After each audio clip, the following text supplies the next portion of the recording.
ओम शांति। तो जी। तो जी आज की चालू मुरली। करिए।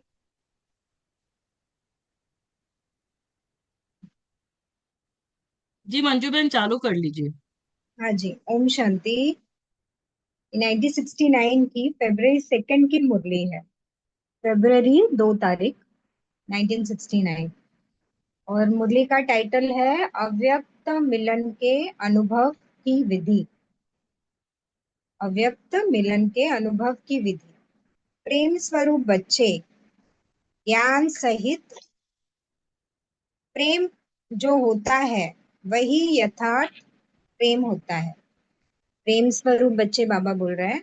और ज्ञान सहित प्रेम जो होता है वही यथार्थ प्रेम होता है। आप सभी का प्रेम आप सभी का प्रेम रस बाप दादा को भी खींच लाता है। सभी बच्चों के दिल के अंदर एक आशा दिखाई दे रही है। वह कौन सी? कई बच्चों ने संदेश भेजा कि आप हमें भी अपने अव्यक्त वतन का अनुभव कराओ।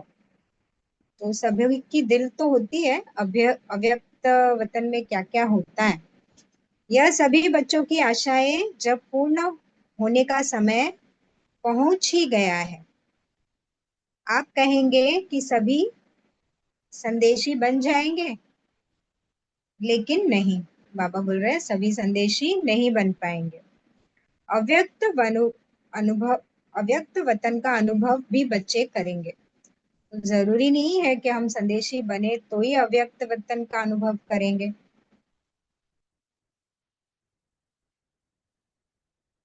लेकिन दिव्य बुद्धि के आधार पर जो भी अब अलौकिक अनुभव कर सकते हो वह दिव्य दृष्टि द्वारा करने से भी बहुत लाभदायक, अलौकिक और अनोखा है। तो हम दिव्य बुद्धि द्वारा, जैसे हम आत्मा को दिव्य बुद्धि द्वारा ही समझते हैं, वैसे जो हमें अव्यक्त वतन का जो भी वर्णन बाबा ने बताया है, संदेशियों ने बताया है, तो उससे समझकर जब हम अव्यक्त वतन का अनुभव करते हैं तो बाबा बोल रहे हैं वो भी लाभदायक, अलौकिक और अनोखा है।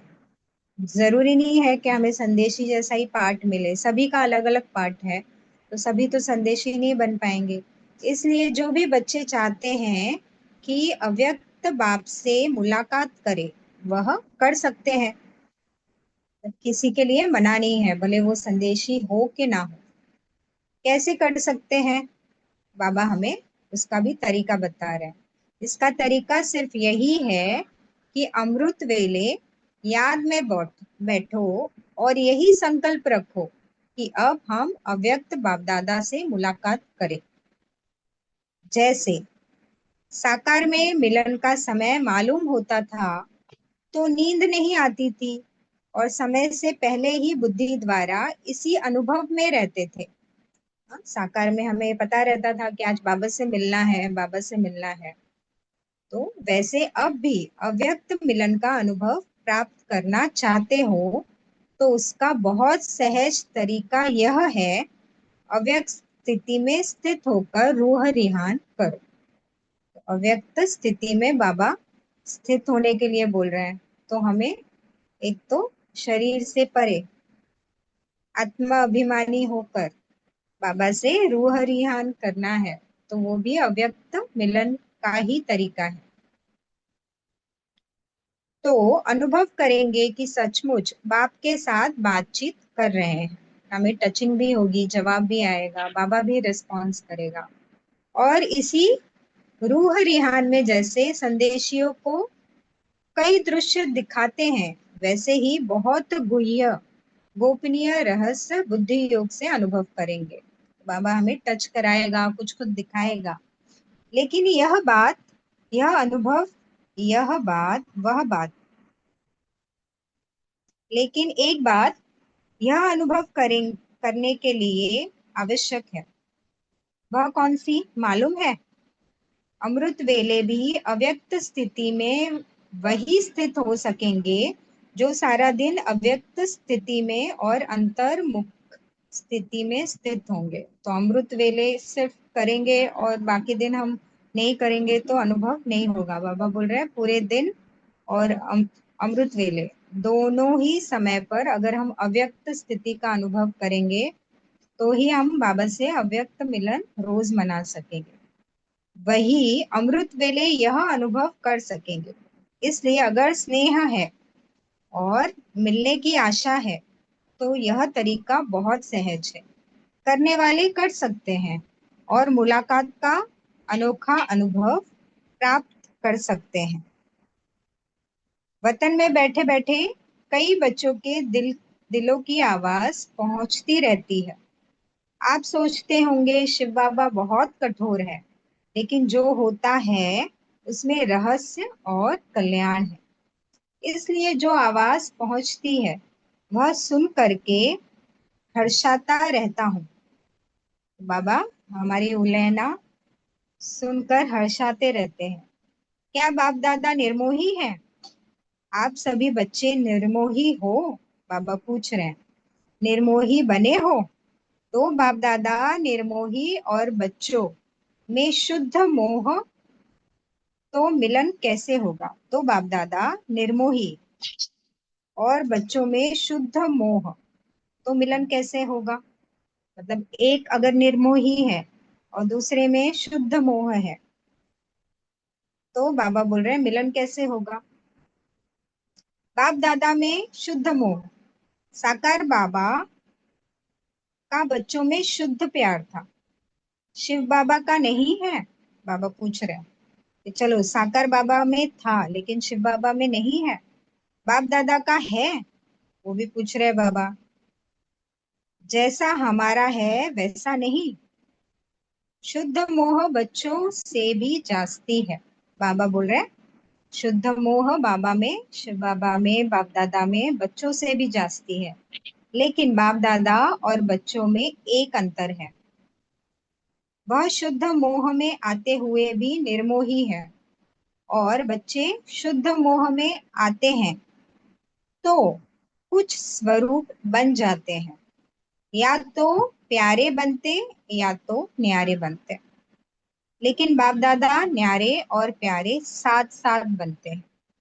तो न्यारे और प्यारे बाबा बोल रहे हैं साथ साथ बनते हैं बाप दादा, और हम आत्माओं में या तो हम न्यारे रहते हैं या तो प्यारे बन जाते हैं। यह अंतर जो रहा हुआ है इसको जब मिटाएंगे तो क्या बनेंगे? अंतर्मुख, अव्यक्त, अलौकिक।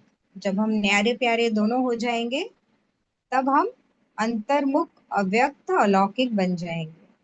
अभी कुछ कुछ लौकिकपन भी मिल जाता है, लेकिन जब यह अंतर खत्म कर देंगे तो बिल्कुल अलौकिक और अंतर्मुखी अव्यक्त फरिश्ते नजर आएंगे, सभी को समान रूप में, किसी में भी मोह मतलब ना हो, शुद्ध प्यार हो तो फिर सभी समान फरिश्ते बन जाएंगे।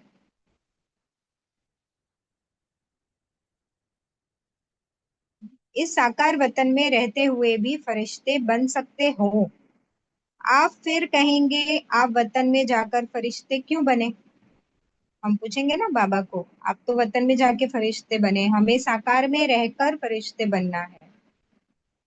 यहाँ ही बनते लेकिन नहीं। बाबा क्यों बने? यहाँ ही बनते लेकिन नहीं। जो बच्चों का काम वह बच्चों को साजे, जो बाप का कार्य है वह बाप ही करते हैं। बच्चों को अब पढ़ाई का शो दिखाना है, टीचर को पढ़ाई का शो नहीं दिखाना है। बाबा को साकार में रहते हुए फरिश्ता बाबा बोल रहे हैं कि टीचर, बाबा टीचर है तो उनको नहीं दिखाना है, हम बच्चों को करना है। टीचर को पढ़ाई पढ़ानी होती है, स्टूडेंट्स को पढ़ाई का शो दिखाना होता है। शो शो शोकेस में शक्तियों को, पांडवों को आना है। बाप दादा तो है ही गुप्त, तो बाबा चाहते हैं कि हम सभी बच्चे बाबा का शो करें। अभी सभी के दिल में यही संकल्प है कि अब जल्दी जल्दी ड्रामा की सीन चलकर खत्म हो, लेकिन जल्दी होगी? हो सकती है? होगी या हो सकती है? बाबा पूछ रहे हैं होगी या हो सकती है? भावी जो बनी हुई है वही तो बन ही रहेगी, बनी ही रहेगी। लेकिन बनी हुई भावी में यह इतना नजर आता है कि अगर कल्प पहले मुआफिक संकल्प आता है तो संकल्प के साथ साथ अवश्य पहले भी पुरुषार्थ तीव्र किया होगा। तो यह भी संकल्प आता है कि ड्रामा का सीन जल्दी पूरा कर सभी अव्यक्त वतनवासी बन जाए। सभी को लगता है कि जल्दी जल्दी पूरा हो जाए और हम सभी अव्यक्त वतनवासी बन जाए, जैसे बाबा बन गए। उस साल बाबा बने थे तो सभी को बहुत बड़ी जल्दी थी। बनना तो है, लेकिन आप बच्चों में इतनी शक्ति है जो अव्यक्त वतन को भी व्यक्त में खींच कर ला सकते हो। तो बाबा बोल रहे हैं कि अव्यक्त वतन को भी खींच कर हम ये व्यक्त वतन में ला सकते हैं, इतनी शक्ति है। अव्यक्त वतन का नक्शा व्यक्त वतन में बना सकते हो। तो जैसी वहां पर वायुमंडल रहता है, हम वैसा वायुमंडल यहाँ भी बना सकते हैं। बाबा बोल रहे हैं हम में है उतनी शक्ति। अव्यक्त वतन का नक्शा व्यक्त वतन में बना सकते हो।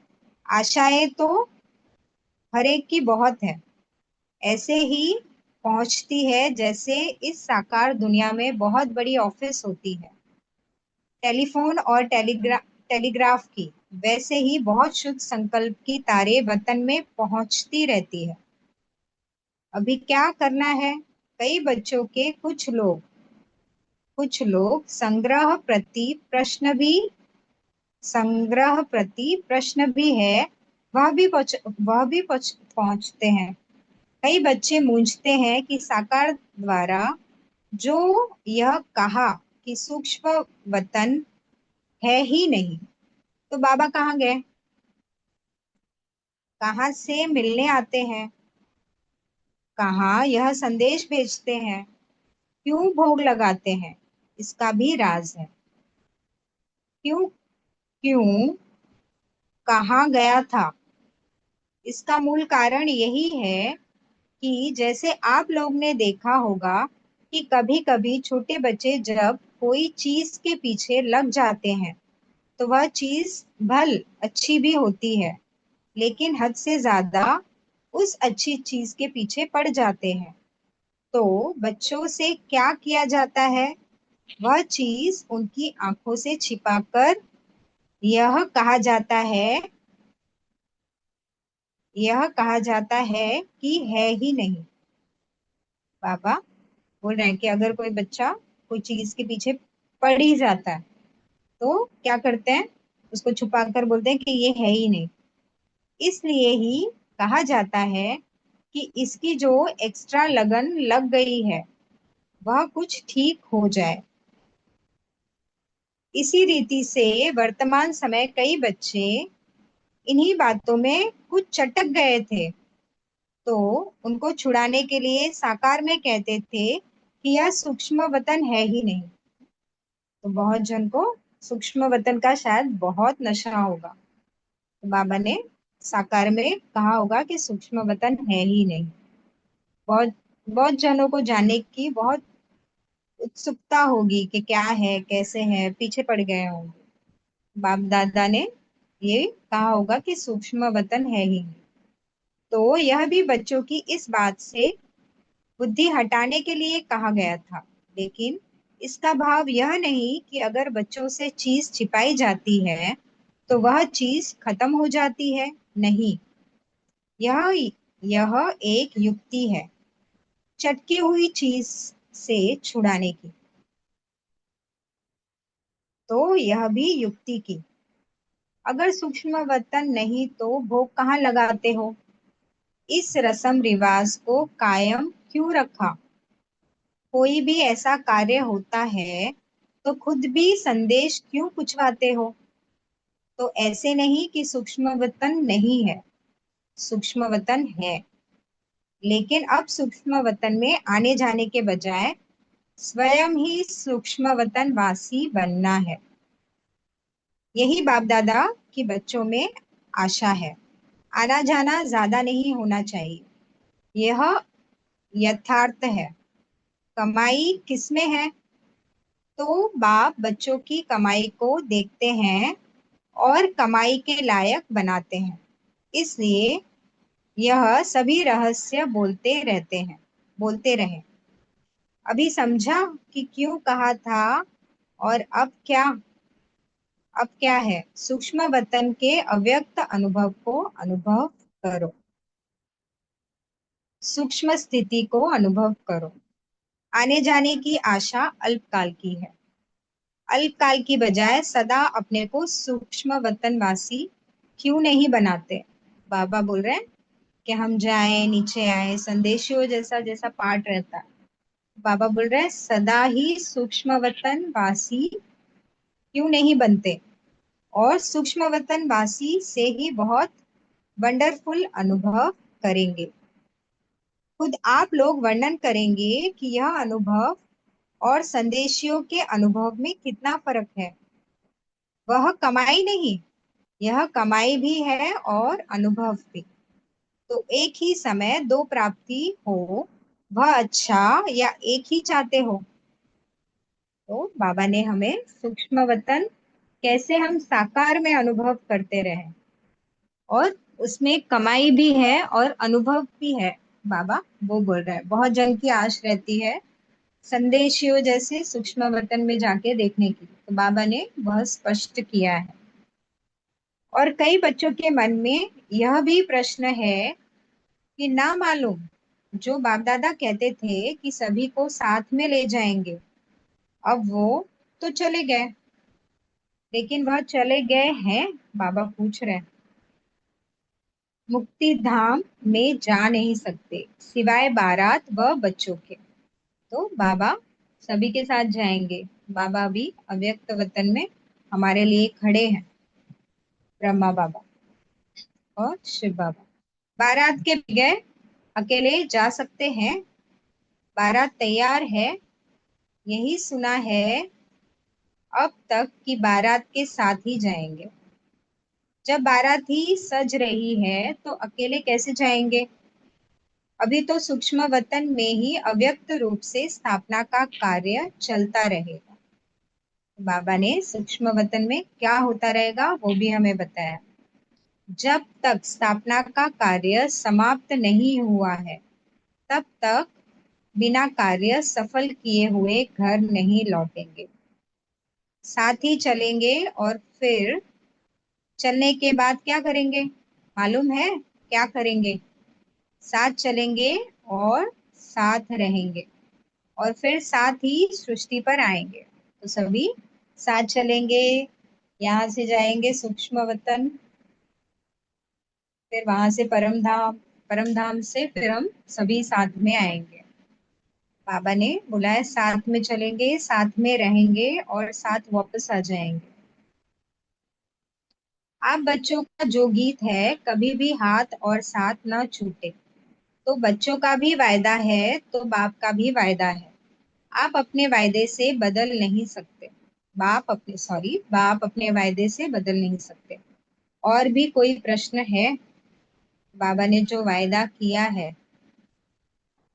के साथ नहीं छूटेगा, तो बाबा बोल रहा है बाबा अपने वायदे से बदल नहीं सकते। और भी कोई प्रश्न है? यूं तो समय प्रति समय सब स्पष्ट होता ही जाएगा। तो कई प्रश्न थे जो बाबा ने जवाब दिए, लेकिन समय प्रति समय बाबा ने आगे हमें स्पष्ट किया है क्या क्या आगे होगा, कैसे होगा। कईयों के मन में यह भी है ना, कि ना मालूम जन्म होगा, वह क्या होगा?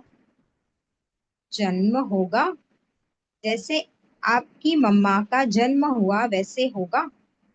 आप बच्चों का विवेक क्या कहता है? ड्रामा की भाभी को देख सकते हो, थोड़ा थोड़ा देख सकते हो। जब आप लोग सबको कहते हो कि हम त्रिकालदर्शी बाप के बच्चे हैं, तो आने वाले काल को नहीं जानते हो? आपके मन के विवेक अनुसार क्या होना चाहिए? बाबा जो प्रश्न पूछ रहे हैं, बाबा उनको उल्टा प्रश्न पूछ रहे हैं।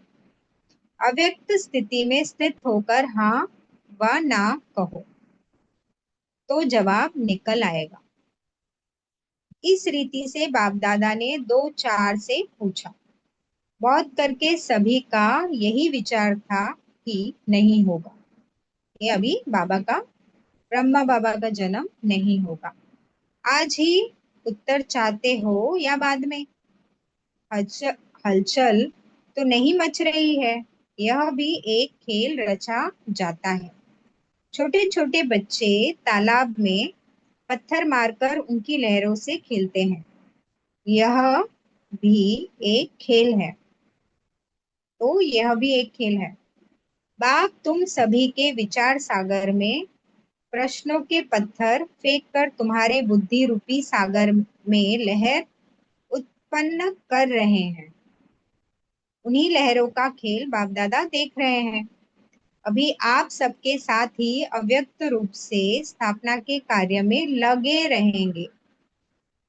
जब तक स्थापना का पाठ है तब तक अव्यक्त रूप से आप सभी के साथ ही है।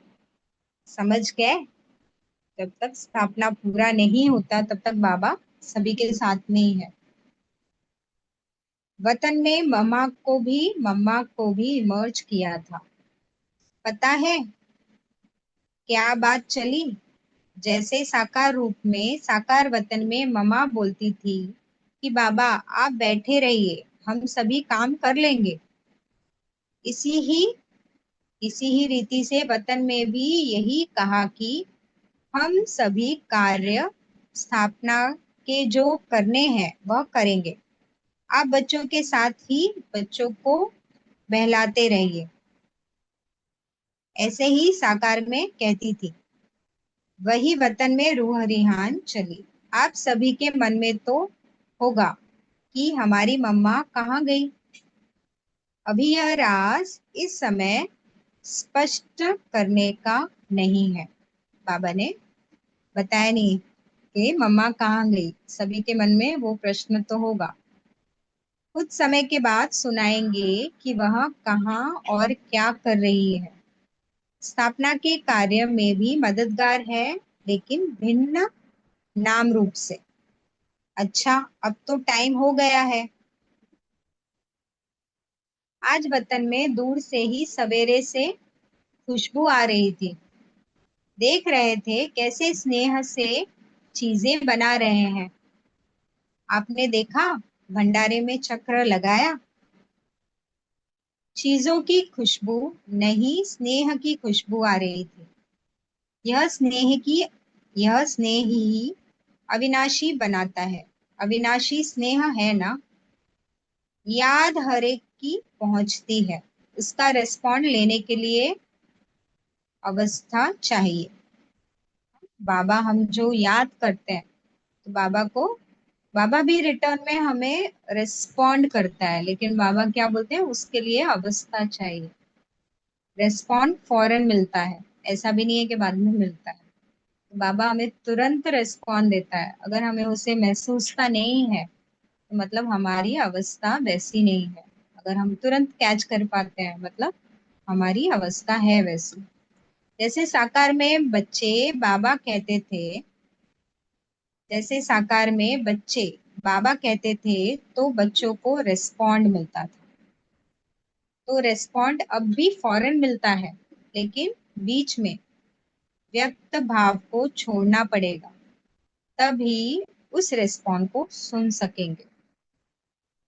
अब तो और ही ज्यादा चारों ओर सर्विस करने का अनुभव कर रहे हैं। अब अव्यक्त होने के कारण एक और क्वालिटी बढ़ गई है। हाँ, हमारी सेवाएं बढ़ गई बाबा जैसे ही अव्यक्त हुए। कौन सी मालूम है? वह यह है, पहले तो बाहर यामी था, अभी अंतर्यामी हो गया हूँ। बाबा पहले बाहर यामी।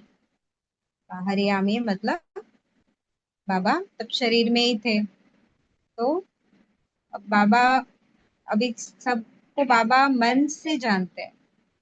अभी अंतर्यामी हो गया हूँ। अव्यक्त स्थिति में जानने की आवश्यकता अव्यक्त स्थिति में जानने की आवश्यकता नहीं रहती। स्वतः ही 1 सेकंड में सभी का नक्शा देखने में आ रहा है। बाबा को सभी के मन में क्या चल रहा है तो बाबा को तुरंत समझ जाता है। इसलिए कहते हैं कि पहले से 1 और गुना बढ़ गया है।